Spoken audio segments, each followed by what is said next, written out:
غربت میں جو بیوی اس کا ساتھ دے گی وہ بیوی رکھنے کے قابل ہے. یہ بہت ہو رہا ہے آج کل. میرے پاس فون آتے ہیں, شوہر کے پاس پیسہ تھا, دولت تھی, بیوی بڑی خوش, بے روزگار ہو گیا, روڈ پہ آ گیا, چپل خریدنے کے پیسے ہی نہیں ہیں, بیگم بھاگ گئی.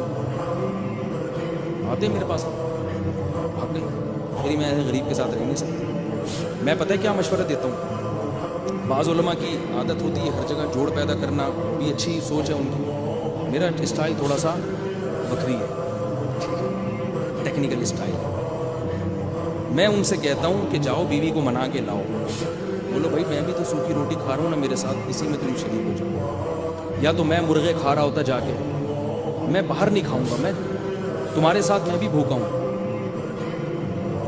اس کو کئی دفعہ کوشش کرو, مناؤ مناؤ مناؤ مناؤ, حتی الامکان مناؤ.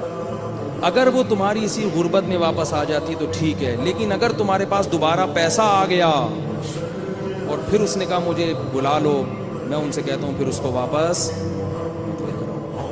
یہ رکھنے کے قابل نہیں ہے. اسٹائل ہے بھائی ہمارا, کسی کو اختلاف ہو سکتا ہے, یہ رکھنے کے قابل نہیں ہے. حضرت ابراہیم علیہ السلام جب گئے تھے نا اسماعیل علیہ السلام سے ملنے, اسماعیل علیہ السلام گھر پہ نہیں تھے. ان کی بیوی سے پوچھا کہ تمہارا شوہر کیسا ہے؟ اس نے کہا نہیں, کھلاتا نہیں ہے, پلاتا نہیں ہے, غریب ہے, یہ وہ فلانا. وہ بیچارے غریب تھے اسماعیل علیہ السلام, ٹھیک ہے نا, وہ تو جنگل میں شکار کرتے تھے اور تو تھا ہی نہیں کچھ.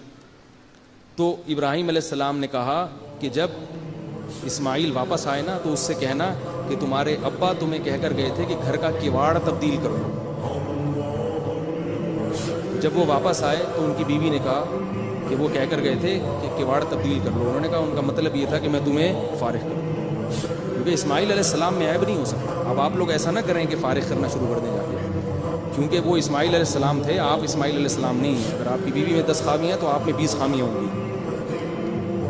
وہی بات ہے نا کہ ایک دفعہ امام احمد ابن حنبل کے پاس ایک شخص آیا, اس نے کہا کہ میرے ابا کہہ رہے ہیں کہ میں اپنی بیوی کو طلاق دے دوں. انہوں نے کہا نہیں دو ابا کے کہنے پہ. انہوں نے کہا حضرت عمر نے اپنے بیٹے کو کہا تھا کہ بیوی کو طلاق دے دو, تو نبی نے کہا تھا کہ باپ کی بات مانو. نبی نے عبداللہ بن عمر سے کہا تھا کہ حضرت عمر کی بات مانو, اپنے باپ کی بات مانو. تو پتہ یہ چلا کہ ابا اگر کہیں بہو کو طلاق کا تو باپ کی ماننی چاہیے. تو حضرت امام احمد بن حنبل نے جواب دیا حل ابو کا مثل عمر, کیا تمہارے ابا بھی عمر جیسے ہیں؟ مطلب یہ کہ وہ ابن عمر کے ابا تھے نا, عمر, وہ بہو کو طلاق دینے کا کہہ رہے تھے, تو وہ ان کے ابا کو کہا ہے. عبداللہ بن عمر کے ابا کو نبی نے کہا ہے, تمہارے ابا کے بارے میں نہیں کہا. تمہارے ابا اگر عمر جیسے ہیں پھر تو ٹھیک ہے, کیونکہ حضرت عمر اگر حکم دے رہے ہیں بیٹے کو تو اس کی کوئی معقول وجہ ہوگی, وہ خام خامے نہیں دے رہے ہوتے. آج کل جو بھی ابا کہہ رہے ہیں بہو کو طلاق دے دو, تو بعض دفعہ معقول وجہ ہوتی ہے, بعض دفعہ کوئی وجہ نہیں ہوتی, بہو کو ویسے ہی اچھی نہیں لگ رہی ہوتی بہو, اور پھر وہ کسی کی بیٹی کا خیال بھی نہیں کر رہے ہوتے کہ اس کی بیچاری کی کیا تباہی ہو جائے گی, اس کی حالت کیا ہو جائے گی. اس لیے طلاق جب بھی دینی ہو تو پہلے کسی سے مشورہ کرو, گھنٹوں گھنٹوں سوچو. نکاح کرتے ہوئے تو 6 مہینے استخارے نکالتے ہیں, طلاق میں کوئی نہیں استخارہ کرتا. اور کسی سے پوچھو, وہ آپ کو گائیڈ کرے گا کہ یہ دینے کی ہے یا نہیں